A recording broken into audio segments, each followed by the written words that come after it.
네, 오늘 하나님 주신 말씀 보겠습니다. 고린도전서 7장 17절에서 24절입니다. 오직 주께서 각 사람에게 나눠주신 대로 하나님이 각 사람을 부르신 그대로 행하라. 내가 모든 교회에서 이와 같이 명하노라. 할례자로서 부르심을 받은 자가 있느냐? 무할례자가 되지 말며 무할례자로 부르심을 받은 자가 있느냐? 할례를 받지 말라. 할례 받는 것도 아무것도 아니요 할례 받지 않은 것도 아무것도 아니로되 오직 하나님의 계명을 지킬 따름이니라. 각 사람은 부르심을 받은 그 부르심 그대로 지내라. 내가 종으로 있을 때 부르심을 받았느냐? 염려하지 말라. 그러나 내가 자유롭게 될 수 있거든 그것을 이용하라. 주 안에서 부르심을 받은 자는 종이라도 주께 속한 자유인이요 또 그와 같이 자유인으로 있을 때 부르심을 받은 자는 그리스도의 종이니라. 너희는 값으로 사신 것이니 사람들의 종이 되지 말라. 형제들아, 너희는 각각 부르심을 받은 그대로 하나님과 함께 거하라. 아멘. 오늘은 부르신 처지대로 행하되 비굴하지 말라. 부르신 처지대로 행하되 비굴하지 말라라는 말씀으로 주의 말씀 전가하도록 하겠습니다. 바울이 지금 계속 지난 시간에 결혼에 대한 이야기를 했고, 지난 시간 그 전에는 고소하지 말라. 그 전에는 육에 속한 사람처럼 살지 말고 영에 속한 사람처럼 살라. 이 고린도 교회에게 계속 지금 책망의 말씀을 연달아 주고 있는 말씀인데, 오늘은 지난 시간처럼 이렇게 강하게 때리는 말씀보다는 우리가 누구인지 다시 한번 확인시키는 말씀입니다. 지난 시간에 결혼에 대해서 어려운 말씀 주시지 않았습니까? 그런데 우리가 그렇게 살아갈 수 있는 이유, 그것은 우리가 누구인지 알면 가능하다라고 하는 점인데, 정말 구체적으로 우리에게 적용할 수 있는 본문입니다.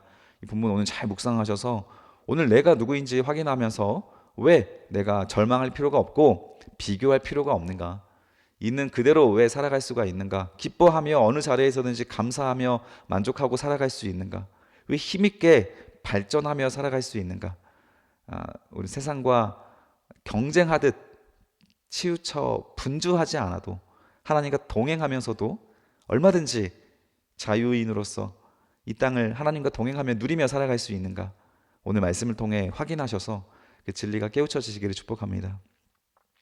17절에 보겠습니다.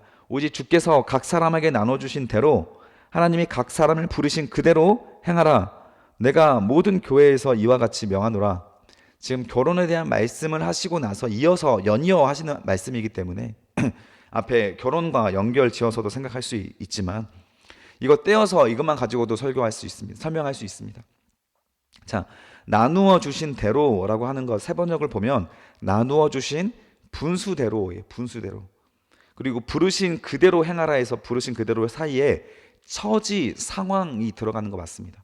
그래서 각 사람에게 나누어 주신 분수 그대로 그 능력과 자질과 그 사람마다 은사가 다르지 않습니까? 누구는 머리가 굉장히 똑똑해서 고수입의 연봉을 받고 남을 가르치는 스승으로 살아가지 않습니까?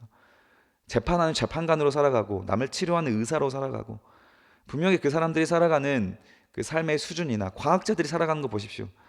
자기 집을 막 물리학자들 같은 경우는 막 자기 집을 그렇게 물리학으로 꾸며서 살아가는 것들 보면 일반인들과 차원이 다르지 않습니까? 천재들 살아가는 삶의 패턴이나 일반인들 살아가는 패턴은 다 다르고 또 각각 전문 분야의 삶의 패턴은 다 다릅니다.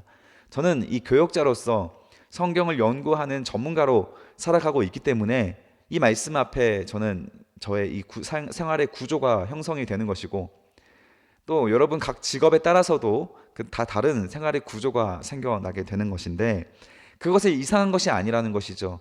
하나님이 지어주신 질서 안에서 그러한 일들은 중요하지 않습니다. 실제로 부유한 자, 가난한 자, 그리고 세상을 변화시키고 있는 혁명가들이나 그냥 게으른 자들이나 이게 중요한 게 아니라는 것은 성경 시작부터 언급되었었습니다. 가인의 후손과 에노스의 후손 기억나시죠? 이미 창세기를 공부하고 설교를 제 설교 듣고 있는 분들은 귀에 딱지가 드도록 들었을 말씀이에요. 가인의 후손과 에노스의 후손이요. 무슨 차이가 있습니까?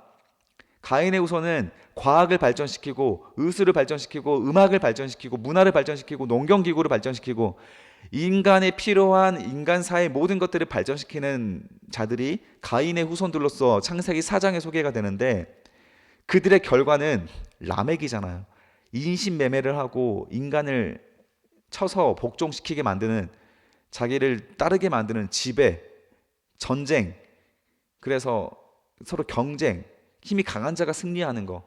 이게 인간사들이 만들어낸 인간 역사의 결말이었지 않습니까? 그런데 에노스의 후손들에 대해서는 어떤 공로가 있습니까? 세상에 어떠한 공로로 기록되지 않아요. 분명히 그들 중에서도 과학자도 있고 음악가도 있었을 겁니다. 문화가도 있을 것이고 다 있었을 거예요. 그러나 에노스의 후손들 중에서는 하나님이 딱 한 가지만 언급을 하는 거예요. 무엇을 언급합니까? 여호와의 이름을 부르더라. 비로소 여호와의 이름을 부르더라. 하나님을 찬양하고 예배하는 자들, 하나님을 사랑하는 자들, 그 후손이 바로 에노스의 후손이라고 했잖아요. 그래서 가인의 후손들도 잘 먹고 잘 살고 세상을 다스립니다. 에노스의 후손들도 자신들의 놓여져 있는 환경에 따라서 살아가지만 결정적인 차이는 여호와의 이름을 부르는 자들이냐 아닌 자들이냐, 이 차이라는 거예요.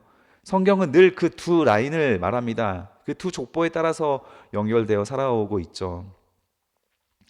그래서 하나님 앞에 말씀대로 살아가는 자들이 우리는 칭찬받습니다.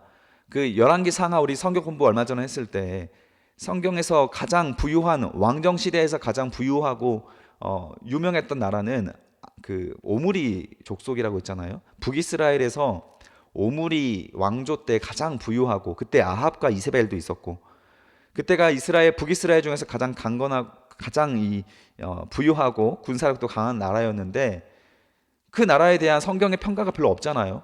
그 나라가 그렇게 부유했다라는 말조차 없잖아요. 하나님의 관심사가 아니니까요. 인간의 관심사는 거기에 있지만, 내 신분에 있고 내 능력에 있고 내 부유함에 있지만, 하나님의 관심사는 그건 아무것도 아닙니다. 그 아합의 시대 때 끝까지 바알에게 무릎 꿇지 않는, 이름도 기록되지 않은 7,000명, 그게 바로 엘리야에게 소개한 하나님의 관심사 아닙니까? 하나님께서 무엇을 기뻐하시는지에 대해서 말씀이 오늘 그 말씀이에요. 주께서 각 사람에게 나누어 주신 그 분량대로, 은사대로 그냥 살아라. 그래서 똑똑하신 분들은 열심히 해서 세상 공로하는 인생 사십시오. 그러나 그 무엇보다 그분들은 하나님께 영광을 올려드려야 되는 것이고, 똑똑하지 않습니까? 뭐 어떻습니까? 우리에게 맡겨진 직업 안에서 최선을 다해 살아가고 가정을 이루고 자녀들 잘 양육하고 말씀으로 기름을 든다라는 것이죠. 그래서 각 사람을 부르신 그대로 행하라. 이게 가장 하나님의 역사와 주권을 인정하는 겸손한 사람들의 삶의 패턴입니다. 욕망을 가지고, 야망을 가지고 비교하며 사는 것이 아닙니다. 그래서 분주하지 않아요. 성도의 삶은 앞으로 나아가며 발전되지만 분주하지 않습니다. 하나님이 허락하시는 것 안에서 기쁘게 살아갈 수 있으니까요. 그래서 모든 교회에게 이같이 바울이 명령을 하고 있는 거예요. 성도라면 마땅히 하나님 부르신 대로 행해야 된다. 이거는 발전하지 마십시오, 앞으로 치고 나가지 마십시오를 말하는 게 아니에요.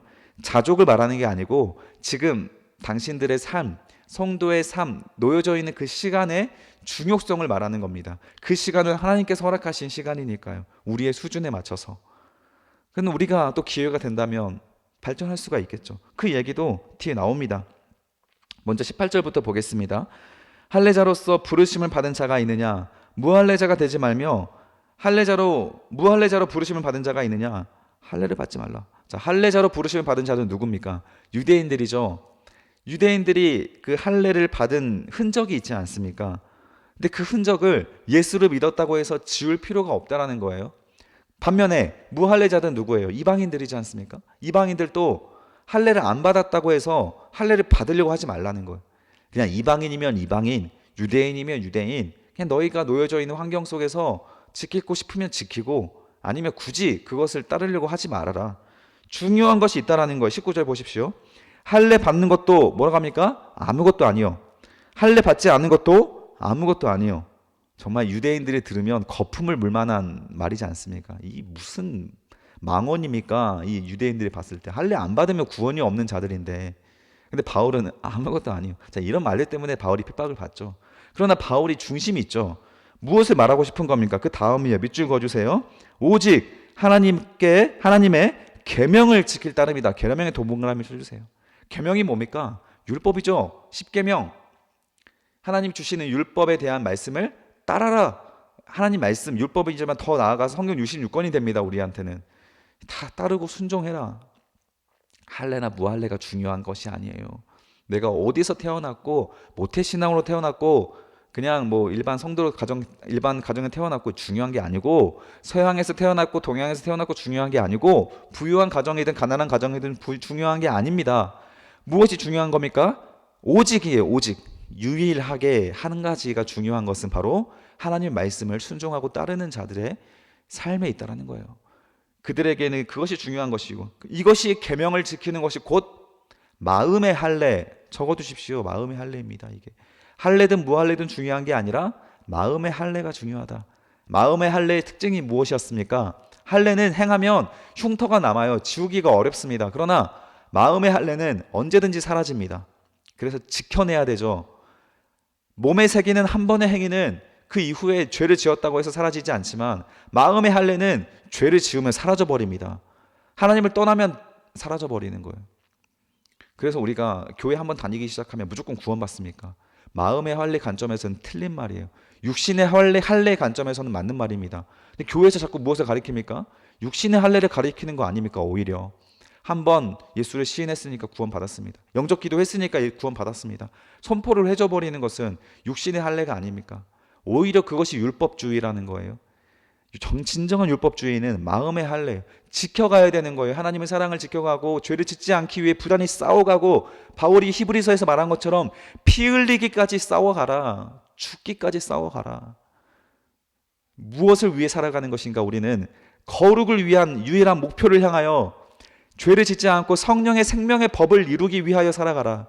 하나님 사랑하고 이웃 사랑하고 613가지 율법도 한번 공부해보고 그 지킬 것 지켜가고, 선택적으로 부분적으로 성경 보지 마시고 하나님 말씀 전체를 하나님 말씀으로 인정하고 나에게 주신 말씀으로 곱씹고 씹어먹고 그렇게 지키며 살아가는 것, 그것이 바로 우리가 누구냐 어떤 신분이냐보다 훨씬 더 중요하다는 거예요. 이게 본질이라는 것이죠.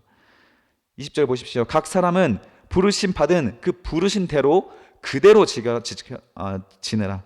부르신 처지 그 상황 그대로 지내라. 저는 전도사로, 교역자로, 목사로 불렀기 때문에 이 처지대로 사는 것이고, 여러분 처지대로 사는 것입니다.